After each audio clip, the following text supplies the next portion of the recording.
Now to China and the U.S.-China trade tensions. The CFO of Huawei granted bail by a Canadian judge as China detains Michael Kovrig. He is a former Canadian diplomat. Beijing is seeking to ease tensions with the United States by purchasing more American products and reducing tariffs on U.S. autos from 40% to 15%. Joining me right now is White House Deputy Press Secretary Hogan Gidley. Hogan, it's good to see you this morning. Thanks very much for joining us. Great to see you, Maria. Thanks so much for the time. As Charles Plosser just said, former president of the Philadelphia Federal Reserve, this move by Beijing is just taking us back to where it was, going from 40% to 15%. That just eliminates the barriers that they put in place in this trade fight. So it's not really doing much by going back to 15%, is it? Well, I wouldn't say that. I would say it seems as though they are showing signs and signals that everything's moving in the right direction. Look, the president and the team went overseas. They had this conversation. They came back and reported that, look, we're going to put a pause on everything for 90 days. We're taking a look at the economy writ large, not just in this country, but how we deal with other nations with trade and barriers and tariffs and all those types of things. But in this particular issue, it looks like they're signaling in the right direction. We're obviously eyes wide open here. We want this all the trade barriers to come down, the tariffs to come down.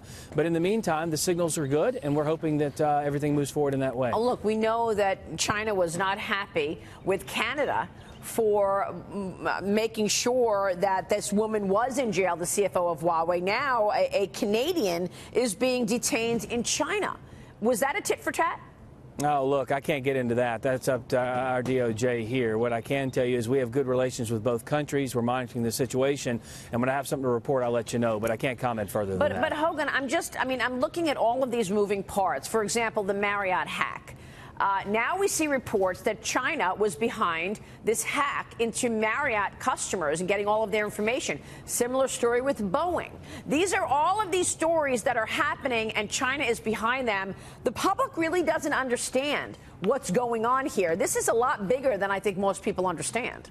Well, what I think people do understand is what the president's been telling them honestly and openly since he took office, which is China has been cheating us for quite some time. And the world community knows this. It's just the first time we've had a president stand up to China and say we're showing everybody, exposing everybody to what's actually going on with trade and other issues as it relates to the United States, and we're not going to take it anymore. So the president said that he will step in if things get, bigger in terms of the Huawei situation. But, markets were thinking that the Huawei situation was one story and the trade story was another. In fact, the president just said he's going to step in if the situation needs him to. So it's all together. It's not a separate issue. Well, look, the president's monitoring all these things, and it's a difficult climate across the globe right now. The president knows that, but he's standing up for the American people first. He's got to deal with other countries. We have great relationships with those countries, but when we have something to announce, we'll let you know. What's the most important thing you want to see from China in this? Is it buying $1 trillion of agricultural products? Is it opening their markets, or stop stealing? What do you want to see that you'll say, okay, this was a victory for the U.S.? No, look, it's irrelevant what I want to see China do. What is relevant is what the president wants China to do, which is listen to him and understand. Let's reduce all these barriers, reduce the tariffs, deal honestly. No more intellectual property theft, no more stealing our technology. That stuff's been going on. It's just now being exposed. Everyone knows it, and this president wants it finished. We want to have open trade with these countries, but they have to treat Americans fairly. They haven't for decades, and this president is finally standing up for the American people. I know, and most people agree that this was a courageous move on the president's part. Let's talk about that meeting yesterday. The president is standing firm on his demand for border wall funding. The commander-in-chief made that clear in that meeting yesterday with Senate Minority Leader Chuck Schumer and House Minority Leader Nancy Pelosi. Watch this. Got to get your reaction. You know what? We need border security. That's what we're going to be talking about, border security. If we don't have border security, we'll shut down the government. This country needs border security. The wall is a part of border security. You know what I'll say? Yes.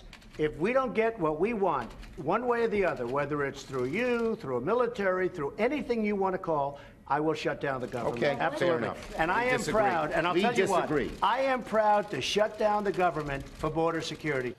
Well, Chuck Schumer, I think, was happy with that answer so that they could replay it, that the president said he's going to be proud to shut down the government for this, Hogan. What he's proud to do is stand up for the American people, something that Nancy Pelosi and Chuck Schumer refused to do. I was standing right there in the meeting. I watched Chuck Schumer and Nancy Pelosi refuse to make eye contact with the president.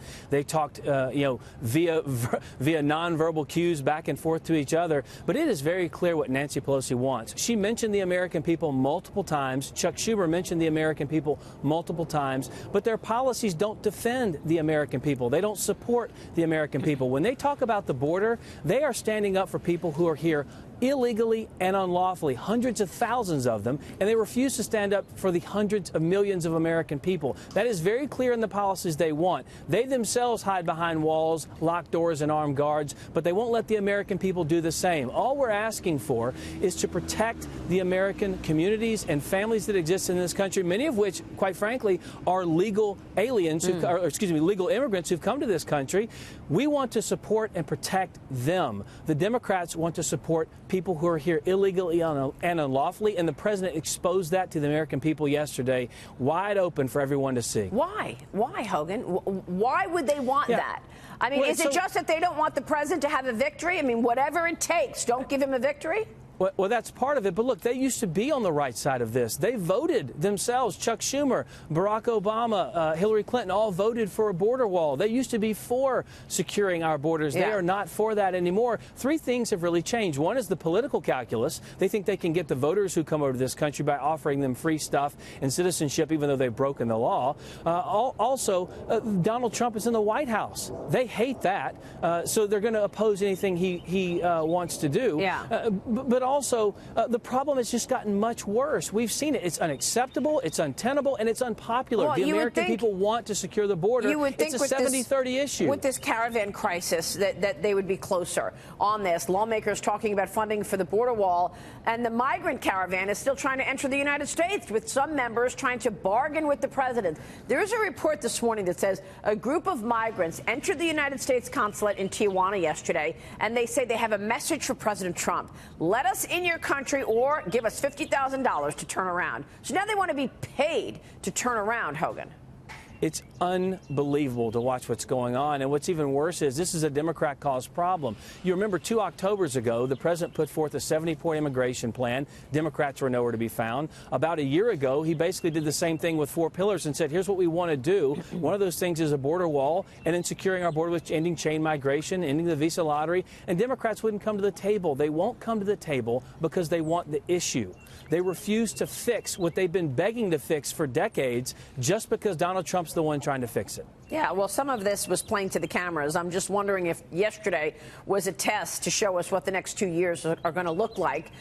Just pushback to this president. Hogan, we'll be watching. Great to have you this morning. Thanks so much.